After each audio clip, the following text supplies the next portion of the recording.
As we're heading out, I'll just introduce you to my coworker Carolyn over there and her lovely boys.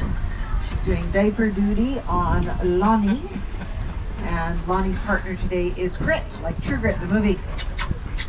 Step up. They are Percherons. That's the same breed as what I have. Grit is our heaviest horse. He's not our tallest. He's missed that out by an inch. But he stands 19.2, which is about 6'4" at the shoulder, and he weighs in around 2,300 pounds, or about the same as a small car. Well, welcome to the park, everyone, and to the beautiful city of Vancouver. My name's Jennifer. I'll be your guide for the next hour or so. If you have questions, shout them out. I will try my best to answer them for you. My horses, Percherons as well, which is a French breed. They were originally bred to carry knights into battle. On the left, this is actually our smallest horse, but don't count him out. He's small but mighty. This is 16-year-old Dan, and on the right-hand side, we have 10-year-old Bill. And I will tell you more about all of our horses and their days later on in the tour.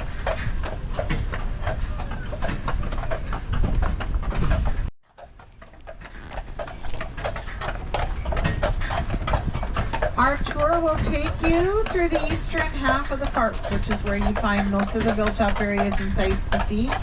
The western half of the park board does try to keep as natural as possible, but there are many beautiful walking trails. At the present pace of the horses, it would take close to 3 hours to go all the way around the park. You can actually walk the park's perimeter in about 1.5 to 2 hours.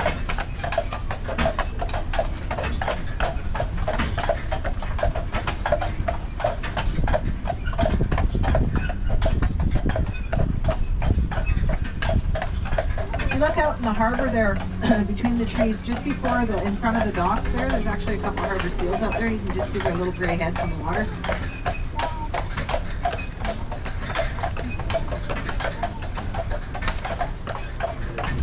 Now there are many beautiful walking trails throughout Stanley Park. Probably the most popular is the pathway below us. This is the seawall. The park portion of the seawall is not quite 9 kilometers around the perimeter. If you look at the seawall, you can see it's divided into 2 lanes. The outside lane is for pedestrians. They may travel in either direction. The inside lane is for the bicycles and rollerbladers. They're restricted one way, same way we're traveling, as well as having a 15-kilometer-an-hour speed limit. You could actually get a $75 fine for speeding or heading in the wrong direction on the seawall, and it is patrolled on a regular basis. The seawall took over 60 years to complete, originally a make-work project for the welfare workers in the city. They were required each month to spend a set number of hours working on the seawall in order to get their welfare checks and their food vouchers. There were 2 main reasons why it took so long to build the seawall. Government funding had to come in, that shouldn't come as a surprise. And the tides had to go out. Now because of the tide, a lot of the work was done during the night or during the winters when the tides didn't come up quite as high. 32 of the years that the seawall was being built, they were supervised by master stonemason James Cunningham. Quite often late at night, Mr. Cunningham could be seen walking along the seawall wearing nothing more than a topcoat over his pajamas. He was so concerned with the building of the seawall, he wanted to make sure it was being done proper, even though he wasn't required to be there.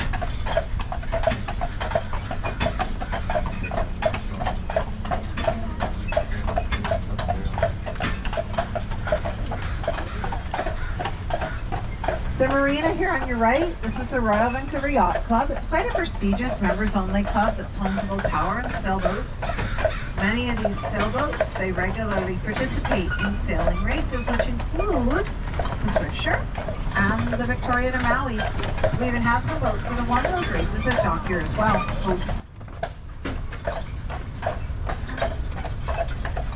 Sometimes I really wonder what the rivers.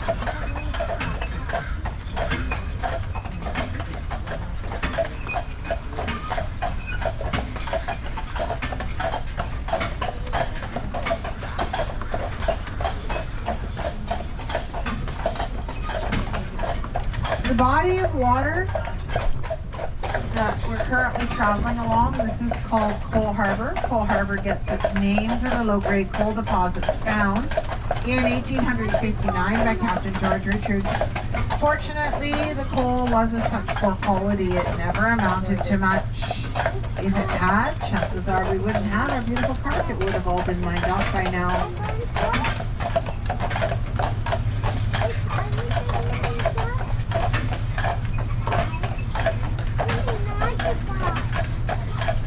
Oh, cruise ship just on its way there.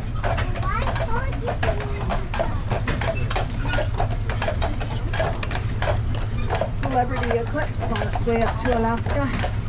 That red brick building is. Today the island's called the HMCS Discovery.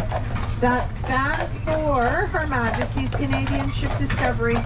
Today this island is a naval base that's used for the training of reserve troops as well as naval cadets. And the buildings you see are often used for diplomatic functions. The name Discovery comes from Captain George Vancouver. He was an early explorer. He mapped a lot of the coastline, and it's the same gentleman our beautiful city's named after. The name Discovery itself actually comes from the emblem off of his ship. The emblem was a large capital letter Y with a circle or a disc over top. So you had disc over Y or Discovery. I always find it interesting that they would decide to call this Discovery Island. For the most part, they won't allow you to discover anything on it. It is restricted to naval personnel. The island has a very interesting history. It was originally called Isle of Deadman or Dead Man's Island. Early First Nations people, they used the island as a burial ground. The large trees that once graced this island, First Nations people put cedar boxes at the top to hold the remains of a chief or another important member. Boxes were often placed in Lower Bank District of our young city. One young Englishman who contracted the disease while in the pest house, he wrote a letter home to his mother with a very morbid return address. Dead Man's Island, the pest house, Vancouver, British Columbia. You imagine poor mom getting a letter like that after her son went halfway around the world. I know I would have been very impressed.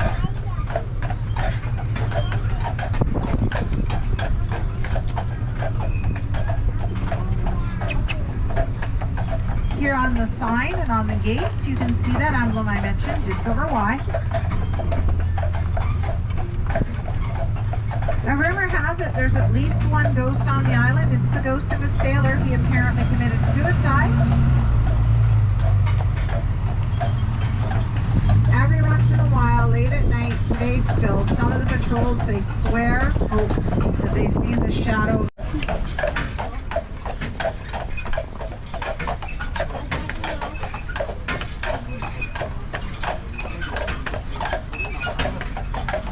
A little bit closer to us, the building to your right on the shore behind the cruise ship with the 5 white sails is called Canada Place. To its immediate right, the dome on top is the Pan Pacific Hotel. The buildings were both completed for the World Exposition that was held in Vancouver in 1986. Canada Place, you can see, is our cruise ship terminal. We can dock as many as 4 ships at Canada Place at one time if we needed to. The area beneath the sails is an exhibition and convention center.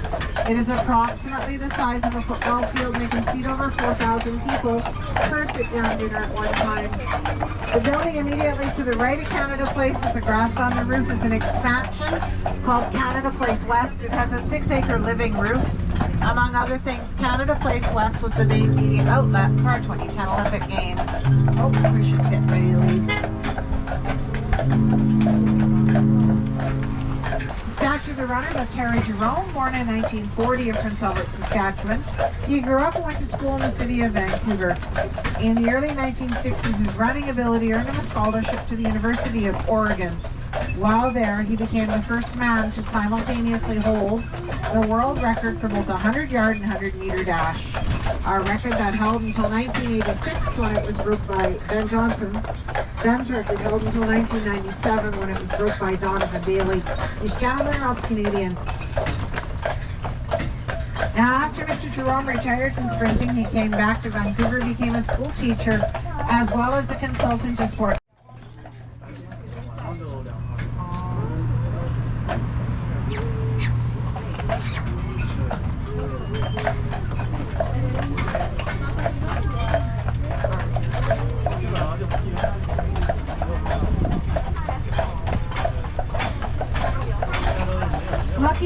behind us, over your right shoulder, on the point, you'll see a red and white lighthouse.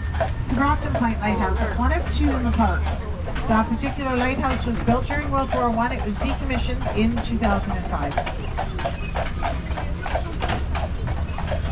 To your right across the harbour on the shore, you're looking at what's called the North Vancouver Seaports. Port Metro Vancouver is a total of 57 berths. It is the largest export port in North America. Almost all the grain grown in Canada is shipped by rail to the seaport to be shipped out to various countries around the world. Beneath the white dome, they store wood chips. The wood chips are loaded onto the barge, as you can see further down on the right. Once those barges are full, they're eventually towed by tug out the mouth of the inlet in front of us to pulp and paper mills that are up and down the coast. The yellow, that's sulfur, a byproduct of the gas wells in northern BC and Alberta. It's shipped here by rail. 80% is mixed with potash, coming mostly from Saskatchewan, and stored in scribble buildings to the left of the sulfur piles. The resulting mixture of sulfur and potash makes fertilizer. The fertilizer is loaded onto some of the ships and shipped out to over 40 countries around the world. The rest of the sulfur is used for things like matches, pyrotechniques in the pharmaceutical industry to make skin lotions, and also for cosmetics.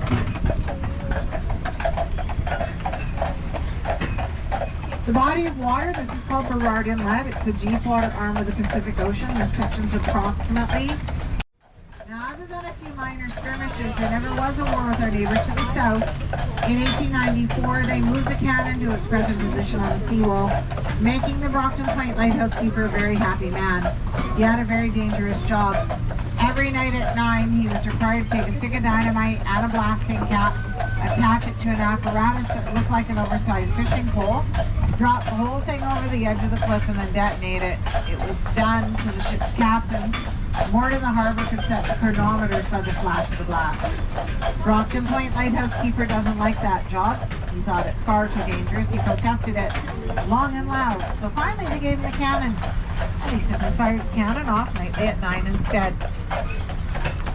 Of course, with modern technology, the cannon's no longer required. It still fires nightly at 9.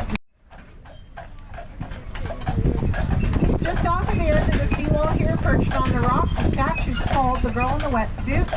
She was cast in bronze and placed on this rock in June of 1970. She was made by a gentleman whose name was Ulick Emery, commissioned by Douglas Brown, a city lawyer. Originally, Mr. Brown, he wanted to have a copy of Copenhagen's Little Mermaid statue made. James wouldn't allow him permission for a copy. Mr. Emery was the one that came up with the Girl in the Wetsuit idea. If you look close at her, you can see she's not a mermaid. She has 2 legs, flippers not fin, she's wearing a wet stunt that included repaving the deck and widening the lanes slightly. The center span of the bridge is approximately 1 kilometer long. The deck is 61 meters above Burrard Inlet, and over 53,000 vehicles a day use the bridge.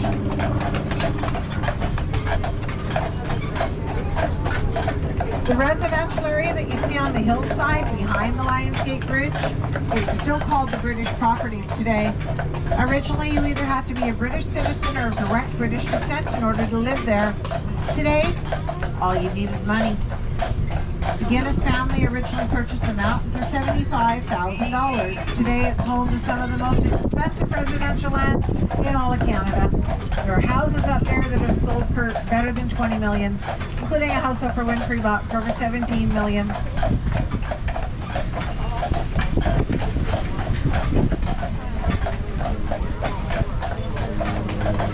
To the left at the top of the hill, we have the home of the Vancouver Aquarium. It's the first aquarium opened in Canada. It's one of the 5 largest in North America. We have sea lions, sea otters, and thousands of other animal marine life. Over 8,500 different types of animal marine life make their home in the aquarium. We recommend about 2 hours to take in all the displays and demonstrations. It's open to action here in the park.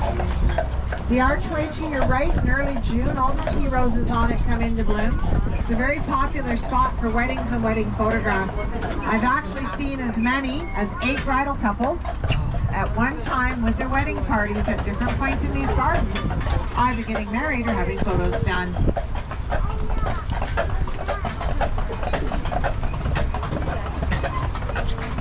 The Rose Gardens here to your right, they were started in 1920 by the Kiwanis Club, a local service club. very simply to demonstrate the possibility of rose culture in the city. The height of the season, in about 55 beds, over 40 different varieties of roses bloom. Each bed is a different variety of rose. They generally bloom May right through October, sometimes well into November if we don't get a heavy frost.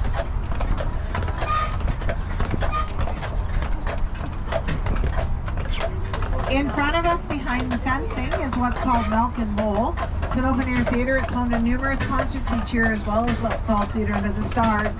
Every year from mid-July to mid-August, Theater Under the Stars puts on live